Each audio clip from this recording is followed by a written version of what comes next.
Để nó cũng do xí chân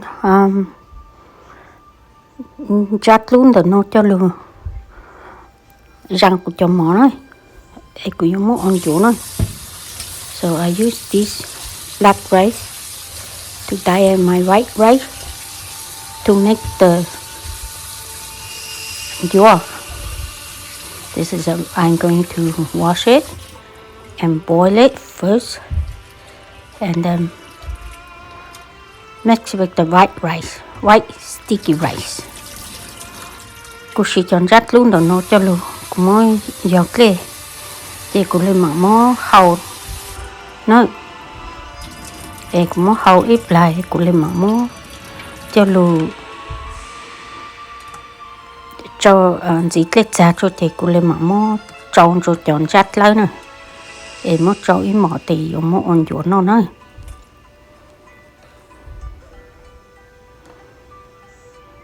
Chị mốt tròn bông bao lên nó.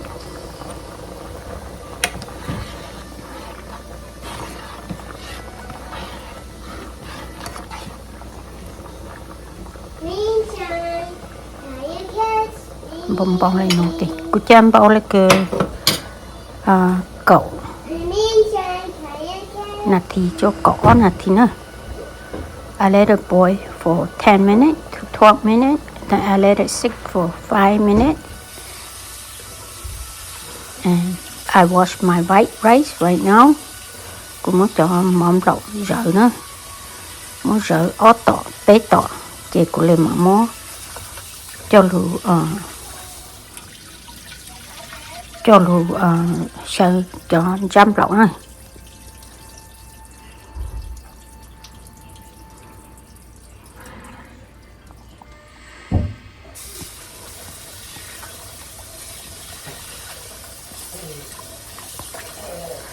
So I just wash my white rice, my white sticky rice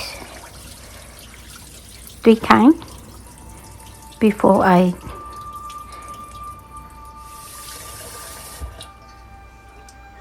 add my boiled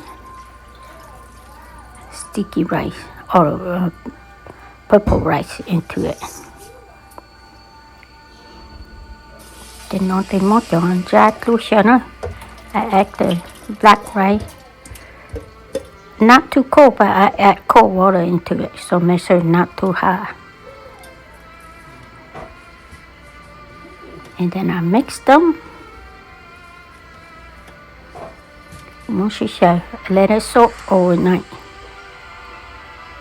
Thì mó cho ít món là thì cũng dùng món bù và món cho lù món bù tăng thì cũng là một chai cỏ nữa.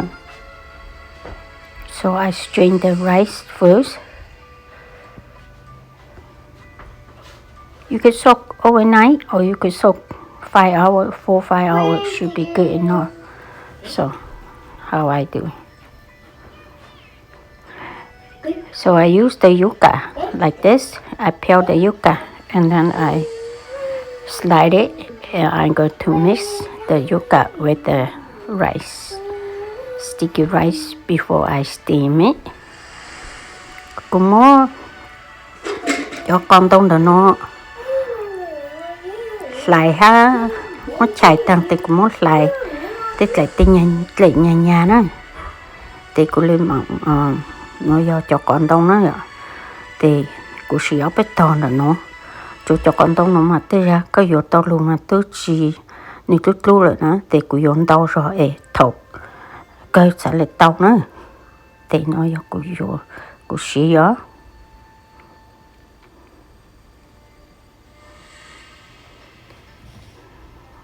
So I slice it into really thin pieces.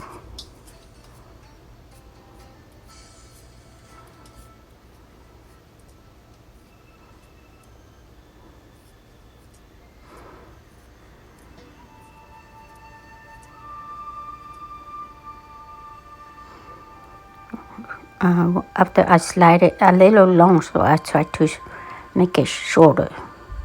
Cô lại tâm để rồi cô muốn rồi cô tôn lưu rồi nữa. Thì ổn định cô muốn sợ đó.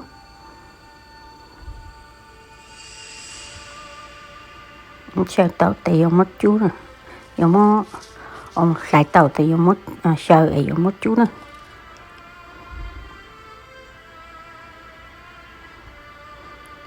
Mất cho con tông cho lù sợ cho giá nè.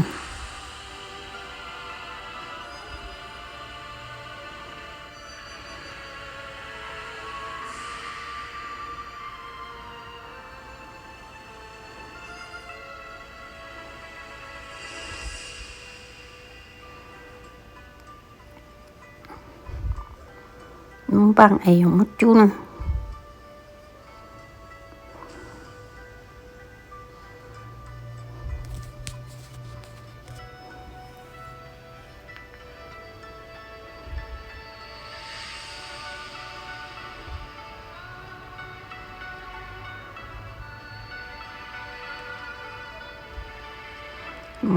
Get ready cho một chú nữa.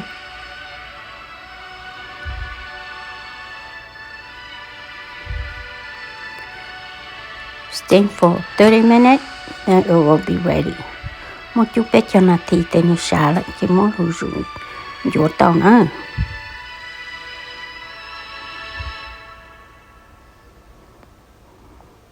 Ta sẽ nói tên nó xong hả? So ready to pout. Rong rủ nữa, tên món bằng rủ nữa. Pouting tên tì rủ nữa. Mới rủ lên nó này. Rủ dỗ lên nó này. Rồi nó tì. Rủ lên nó tì. So just pouting like this. When it's spinning around, that means it's ready. So you use tapioca on your hand. So both hands can grab it while it's spinning. So it's not stick to the powder. Thầu kỹ lên nó là nó thấy có rong lại thấy có mó có thể tê lu. Cho mong còn tông thấy có chê lê. Ở thể tên chắc gấu thầu chế kỹ nó này. Sao chỉ lu rồi nữa. So I use the tapioca to put on my hand while I make into pieces. Thầu cú bờ ha bố thì cũng mua cho mong con tông đó nó cho lù bánh tê ấy cú bố sợ chỉ lù tê nữa chỉ cho mong con tông đó nó vì ta cũng chỉ nhà sẽ khai đó ấy chỉ cho nó lúc lớp của họ ta chỉ mong con tông xí chỉ thọ con một chỉ nó tê như chỉ bù lại hả nữa ấy con nó họ cũng nhà xí đó.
So this is the end of my video.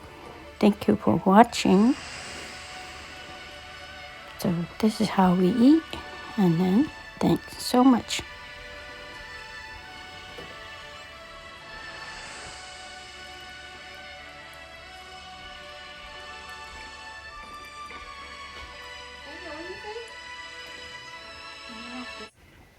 Cho cái trái nữa của sao video lúc sau lên nó sẽ nữa em cho cái trái đó cho cái lúc sẽ hơn nó mà sẽ chỉ cho lại nữa